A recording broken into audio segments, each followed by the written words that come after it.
The two-time SAG Award winner, Kieran Culkin. And a two-time SAG nominee, Jesse Eisenberg.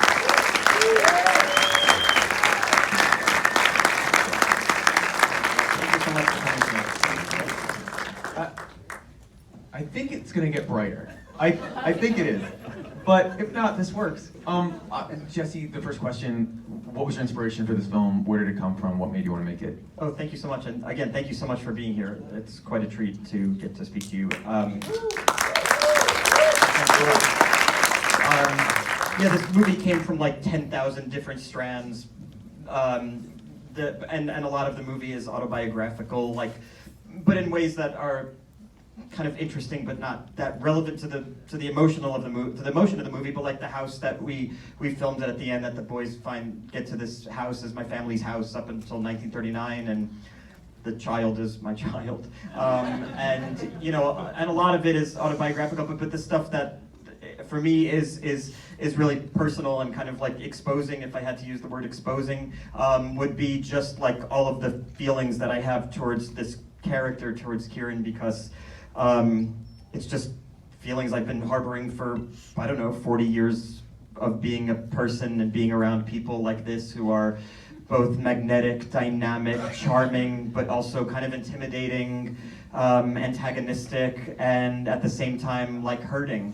And so you can't really get mad at them entirely because they're also in pain, and you know that at the same time that they're making you in pain. And so there's like autobiographical stuff in the movie and personal stuff in the movie, and they don't actually mix as much as it might appear.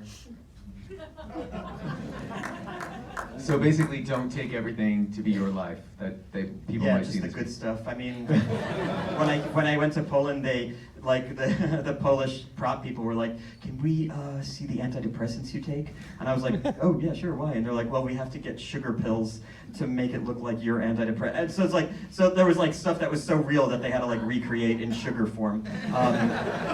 My shame in sugar pill form. Kieran, I wanted to ask you, the script comes your way. What made you want to do the role? What made you want to say yes? The thing you said, the script. That. It was, yeah, the end. Next question. Yeah, it was just such an unusual character that I, for some reason, understood right away, and I don't want to analyze it too much because I just don't want to find the similarities. But I found him to be like just so surprising and spontaneous, and I was sort of like, oh, I literally had no questions or notes when I read the script. I was like, I fully understand the guy, I love this whole thing, let's go in and play. And it just meant like, because it was all there, I just got to go in and be as, I don't know, spontaneous as I think you, at least how I read him, you wrote him to be. How I read him, you wrote it. That makes sense. And we just did a Q&A beforehand for another screening, and you had mentioned that there were photos in the script. Like, Yeah. How did that inform you as an actor? To like. There's just pictures at the end of the script, and I was like, that's weird. Okay, that's him in a statue. I know, I read it. Like, I can. No, I had put pictures of a trip I took to Poland in 2008 in the back of the script because some of the shots were of the sets, and I just wanted to show a few things that A, it's like a personal movie, and B, this is what some of the sets look like, and wouldn't it be amazing for your back end to film in these places? Because I was sending it out to like financiers, and I kind of wanted to show like, hey, this is kind of the thing. This was like the blueprint of the movie. I think when I was like scrolling and I finished and there's like a picture, it's like a picture of you in front of the statue, just like, Yeah. I wrote this, thanks for reading. Oh, that's how it came out. Oh. Wow, that's the worst way to take that picture. What a creative approach to receiving that. Jennifer, I want to ask you, what about playing Marcia appealed to you? What about her character? I mean, I just wanted to be playing with these guys. I wanted to do anything I could to be in a movie that was so beautiful and so layered and complex and about such important things. And I think that, I don't know, my experience so far has been that everyone I know who's seen it thinks it's a little bit about something different. And I love that Rorschach of it. I like that it's raw enough that people can fill in what they need it to be or what it means to them.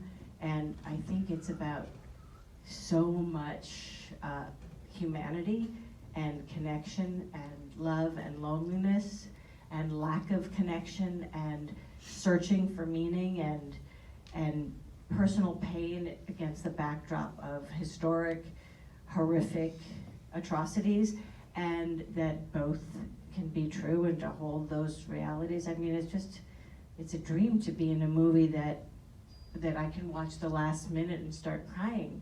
And I've seen it already like 4 times, and it's not like it's fresh to me. I'm watching it, I'm like, I can't keep the tears in my head. That's just deep. So yeah, why wouldn't I want to do it?